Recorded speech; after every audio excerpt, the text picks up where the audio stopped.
Provisional list आने के बाद आप सभी स्टूडेंट्स को सबसे पहले स्टेप्स क्या करने चाहिए? तो लास्ट ईयर जो है 19 जुलाई को रिलीज हुई थी प्रोविजनल मेरिट लिस्ट, वो भी शाम के 8 बजे रिलीज हुई थी। तो इस बार कब रिलीज होने वाली है? आप अगर काउंसलिंग में पार्टिसिपेट कर रहे हो ना, तो बस ये नहीं है कि रैंक जो है सीईटी दे रहा है, लेकिन वो कैसे दे रहा है, किस बेसिस पे रैंक मिल रहा है, वो आपको पता होना चाहिए। ऐसे जो है आपकी प्रोविजनल मेरिट लिस्ट डिक्लेयर होगी। ओके, यहाँ पे आप लोगों को $3 भी देखने को मिलेगा। Hi everyone, this is Sameer. So finally आज आप सभी स्टूडेंट्स को अपनी प्रोविजनल मेरिट लिस्ट देखने को मिलने वाली है। तो ये प्रोविजनल मेरिट लिस्ट जो है कितने बजे तक डिक्लेयर होने वाली है, और लिस्ट डिक्लेयर होने के बाद आप सभी स्टूडेंट्स को क्या क्या स्टेप्स लेना है। देखो, ये सारा प्रोसेस बहुत इंपॉर्टेंट है। अभी प्रोविजनल मेरिट लिस्ट डिक्लेयर होने के बाद आपका जो है ग्रीवेंसेस पीरियड स्टार्ट होगा, देन फाइनल मेरिट लिस्ट के बाद ऑप्शन फॉर्म फिलिंग। यहां से आपको बहुत एक्टिव रहना पड़ेगा। प्रोविजनल लिस्ट आने के बाद आप सभी स्टूडेंट्स को सबसे पहले स्टेप्स क्या करने चाहिए, इस वीडियो में आप सभी स्टूडेंट्स को सारी चीजें मैं बताने वाला हूं। ऑल्सो आपका रैंक जो है कैसे कैलकुलेट किया जाता है, वो भी चीज मैं आपको बताने वाला हूं। ये वीडियो बहुत इंपॉर्टेंट है। और प्रोविजनल मेरिट लिस्ट कब तक आएगी और लास्ट ईयर कब आई थी, ये भी एनालिसिस में आपको बताने वाला हूं। तो चलो इस वीडियो को हम लोग स्टार्ट करते हैं।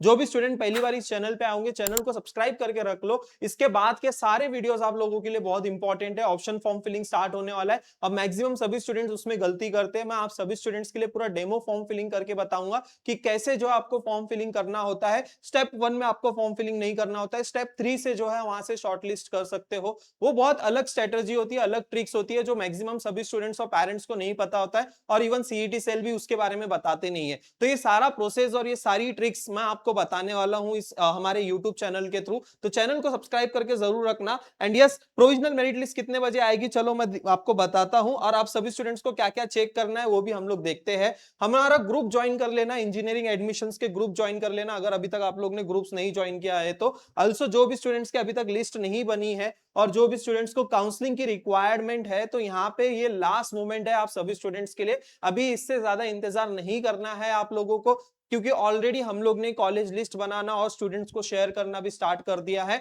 और यहां से अभी आपके पास बिल्कुल टाइम नहीं रहने वाला है कॉलेज लिस्ट बनाने के लिए। कॉलेज लिस्ट बनाने को कम से कम 5 से 6 दिन लगते हैं, तब जाके कॉलेज परफेक्ट कॉलेज लिस्ट बनती है। तो अभी आपके पास अगर टाइम नहीं है, कॉलेज लिस्ट नहीं बना पा रहे हो, हमारे पास पूरा डेटा है, हम लोग आपको एक बेस्ट पर्सनलाइज कॉलेज की लिस्ट बना कर देंगे। तो ये लास्ट मोमेंट ऑफर भी है, आप लोग यहाँ पे देख सकते हो। 3,500 रुपए में प्रीमियम बैच मिल रहा है और 2,000 रुपए में इलाइट बैच मिल रहा है। इसमें पूरा सब कुछ हम लोग कवर करते हैं। जो स्टूडेंट इंटरेस्टेड है वो ज्वाइन कर सकते हैं बैच को। अब लास्ट ईयर में बताऊं कि आपकी प्रोविजनल मेरिट लिस्ट कब डिक्लेयर हुई थी, तो लास्ट ईयर जो है 19 जुलाई को रिलीज हुई थी प्रोविजनल मेरिट लिस्ट, वो भी शाम के 8 बजे रिलीज हुई थी। तो इस बार कब रिलीज होने वाली है, तो मैं आप सभी स्टूडेंट्स को बता दूं कि चैनल को आप सब्सक्राइब करके रखो। जैसे भी आपकी प्रोविजनल मेरिट लिस्ट डिक्लेयर होगी, जिस भी टाइम आपकी प्रोविजनल मेरिट लिस्ट डिक्लेयर होगी, आप सभी स्टूडेंट्स को तुरंत मैं नोटिफाई कर दूंगा मेरे चैनल के थ्रू। और ऑल्सो हमारे व्हाट्सएप ग्रुप में भी आपको नोटिफिकेशन आ जाएगा आपकी प्रोविजनल मेरिट लिस्ट डिक्लेयर हो गई है करके।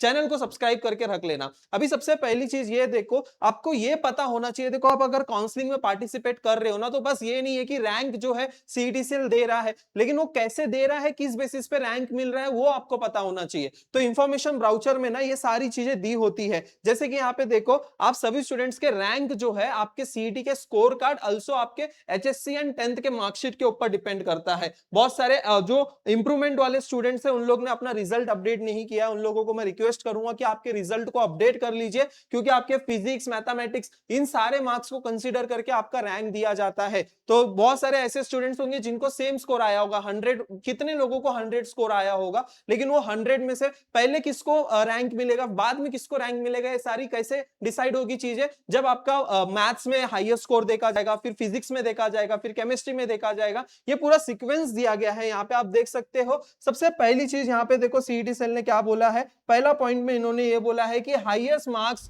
और the score in the mathematics at CET, then physics का स्कोर देखा जाएगा, देन केमिस्ट्री का स्कोर देखा जाएगा। आपका सीईटी का स्कोर यहाँ पे खत्म हो गया। अब बाद में जो है, यहाँ पे देखो, higher percentage of the board और the qualifying examination for physics, mathematics and chemistry together. अब पीसीएम में सबसे ज्यादा अगर जो भी स्टूडेंट्स के परसेंटेज ज्यादा है, तो पहले उसको रैंक दिया जाएगा। अभी समझो उसके बाद अगर किसी के मार्क्स सेम है, तो इनके अगर समझो कि ये भी मार्क्स अगर सेम है, परसेंटेज भी पीसीएम के भी परसेंटेज सेम है, तो उस केस में क्या किया जाएगा, अब वो उन लोग देखेंगे कि मैथ्स में किसको ज्यादा है। तो मैथ्स में जिसको ज्यादा है उसको पहला प्रेफरेंस दिया जाएगा। अगर मैथ्स में भी समझो कि सेम होगा तो फिजिक्स देखा जाएगा, फिजिक्स में भी अगर सेम है तो फिर यहाँ पे एग्रीगेट मार्क्स देखेंगे। अभी आपके एग्रीगेट टोटल आपके जो मार्क्स है 650 600 जो भी आपके टोटल एचएससी के मार्क्स है उसके बेसिस पे आपको जो है यहाँ पे एडमिशन मिलने वाला है। तो ये पूरा जो है इसके बेसिस पे आपको जो है रैंक डिक्लेयर किया जाता है, रैंक आपको मिलता है। तो स्टूडेंट जो भी स्टूडेंट्स ने अभी तक अपने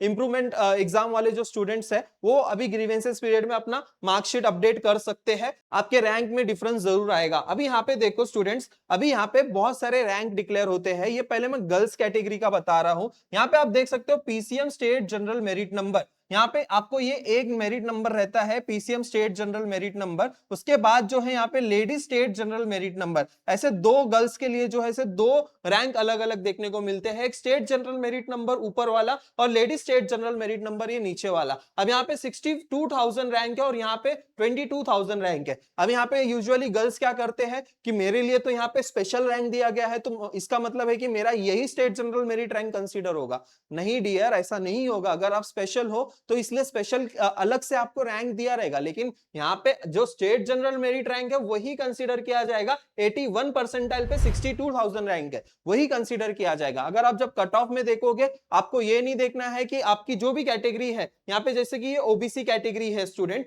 ये जो गर्ल कैंडिडेट है वो ओबीसी कैटेगरी है, तो ओबीसी में इसका 20,000 रैंक है, 20,000। और यहाँ पे देखो यूनिवर्सिटी मेरिट रैंक भी दिया है, फिर पीसीएम यूनिवर्सिटी मेरिट रैंक, और यहाँ पे फिर आपका स्टेट जनरल, यही सेम चारों चीजें जो है रिपीट होती है। लेडीज यूनिवर्सिटी जनरल रैंक यहाँ पे देखो 812 है, देन उसके बाद 7,500 रैंक है। यहाँ पे state general category merit rank देखोगे तो 20,000 और यहाँ पे 7,500। तो यहाँ पे भी गर्ल्स लोग क्या सोचते हैं कि मेरा तो ओबीसी का रैंक 7,500 है तो मुझे तो बहुत अच्छे कॉलेज में एडमिशन मिलेगा, लेकिन आपका जो एडमिशन के लिए रैंक कंसीडर होता है वो सिर्फ ये ऊपर का ही रैंक कंसीडर होता है, नीचे के कोई रैंक कंसीडर नहीं होते हैं। यहाँ पे देखो ऑल इंडिया मेरिट रैंक होता है, अगर आपके जेई में अच्छे परसेंटाइल है तो जेई के थ्रू आपको 15% कोटा में एडमिशन मिलता है। और टीएफडब्ल्यूएस यहाँ पे रैंक दिया गया है और यहाँ पे बाजू में इनकम आपका इनकम ब्रैकेट दिखाते हैं। ठीक है, अभी बॉयज का मैं आपको बता दूं, बॉयज में जो है सिंपल रहता है, स्टेट जनरल मेरिट रैंक दिया जाएगा 89 परसेंटाइल पे देखो 36,000 रैंक था। यहाँ पे general merit number, university general merit number रहेगा और स्टेट कैटेगरी मेरिट नंबर रहेगा।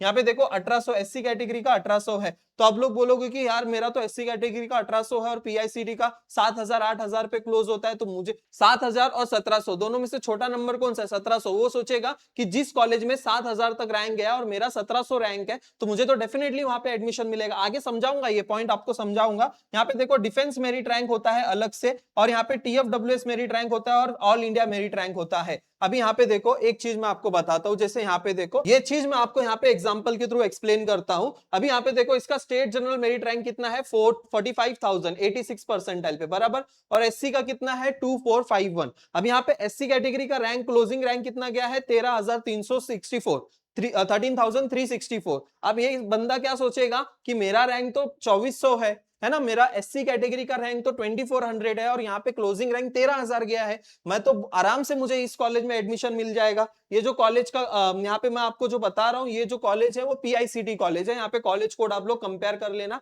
ये पीआईसीटी कॉलेज का कट ऑफ है। यहाँ पे आप देख सकते हो पीआईसीटी, लेकिन उसके नीचे देखो यहाँ पे एससी कैटेगरी का 95 परसेंटाइल है और इसको 86 परसेंटाइल है। तो यहाँ पे जो कैटेगरी में भी जो रैंक दिए रहते हैं वो रैंक जो है ये रहता है स्टेट जनरल मेरिट रैंक होता है। आई होप ये पॉइंट क्लियर हो गया स्टूडेंट्स को। ये बहुत सारे स्टूडेंट्स गलती करते हैं। अभी लास्ट ईयर जो है आप लोग ने मेरा रैंक वाला वीडियो देखा होगा। यहाँ पे देखो 100 परसेंटाइल कितने स्टूडेंट्स को मिला था? 8 स्टूडेंट को। 99 परसेंटाइल वाले लगभग देखो 98 परसेंटाइल तक लगभग 7,000 स्टूडेंट्स थे। तो यहाँ पे कंपटीशन जो है वो टॉप कॉलेजेस में ज्यादा देखने को मिलता है। टॉप कॉलेजेस में 99 परसेंटाइल वाले लगभग 4,000 बच्चे थे।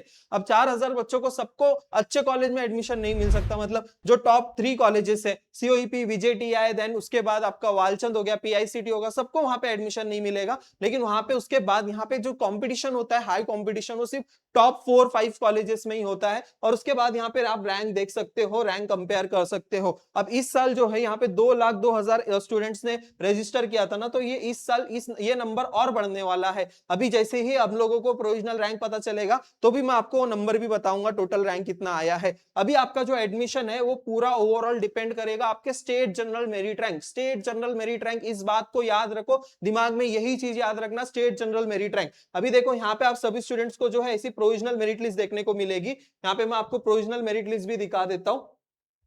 ऐसे जो है आपकी प्रोविजनल मेरिट लिस्ट डिक्लेयर होगी। ओके, यहाँ पे आप लोगों को $3 साइन भी देखने को मिलेगा। यहाँ पे देखो इन्होंने सीईटी सेल ने यहाँ पे ऑलरेडी बताया भी है कि अगर आपने समझो कि कास्ट वैलिडिटी सर्टिफिकेट अपलोड किया है तो @ indicates that you have uploaded the receipt of EWS certificate, dollar indicate the cast validity certificate की रिसिप्ट अपलोड किए, और hash indicate the non creamy layer की सर्टिफिकेट आप लोग ने अपलोड की है यहाँ पे। तो ऐसा जो है पूरा आपका जो है यहाँ पे आप सभी स्टूडेंट्स को रैंक देखने को मिलेंगे, आपके रैंक देखने को मिलेंगे, आपके परसेंटाइल देखने को मिलेंगे, सारी चीजें जो है यहाँ पे देखने को मिलेंगी। यहाँ पे आप सभी स्टूडेंट्स को अपने पूरे 10th 12th के सब मार्क्स वगैरह यहाँ पे अच्छे से वेरीफाई कर लेना है स्टूडेंट्स। जैसे कि यहाँ पे आप देख सकते हो एचएससी के भी मार्क्स, पीसीएम का टोटल एग्रीगेट। यहाँ पे आप देखो जिस फॉर्मेट में मैंने आपको अभी बताया इंफॉर्मेशन ब्राउचर में, उसी फॉर्मेट में जो है मैथ्स का परसेंटाइल, फिजिक्स का, देन केमिस्ट्री का, फिर उसके बाद आपका पीसीएम का, एचएससी का एग्रीगेट देखा जाएगा। अगर इसमें भी सेम है तो फिर मैथ्स देखा जाएगा, फिजिक्स देखा जाएगा,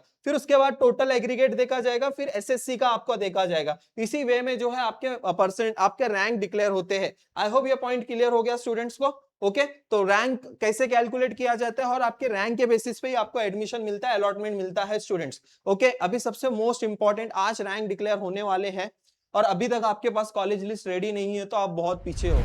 बिलीव मी, आप बहुत पीछे हो। हम लोग ने ऑलरेडी जितने सारे स्टूडेंट्स हमारे पास काउंसलिंग के लिए आए हैं उनकी बहुत अच्छे से लिस्ट बनाई है, रात में जाग जाग कर उनकी अच्छे से लिस्ट हम लोग ने रेडी करके रखी है ताकि उनको कैप राउंड 1 में ही अलॉटमेंट मिले। अगर आप लोगों ने इसको हल्के में लिया और कैप राउंड 1 में ऐसे ही रैंडमली कॉलेजेस फिल किया तो आपको अलॉटमेंट नहीं मिलेगा, और राउंड 2, राउंड 3, राउंड 4 में वैकेंसी सीट्स बहुत कम रहते हैं और वहां पे बेटरमेंट या फिर अलॉटमेंट मिलने के चांसेस कम होते हैं। इस बात को जितना ज्यादा सीरियसली लोगे, अभी भी चांस है, अभी भी टाइम है। 28 जुलाई को जो है फॉर्म फिलिंग स्टार्ट होने वाला है, अभी भी टाइम है, अभी भी आप एनरोल कर सकते हो काउंसलिंग में। हम लोग आपको लिस्ट बनाकर दे देंगे, प्रोवाइड कर देंगे।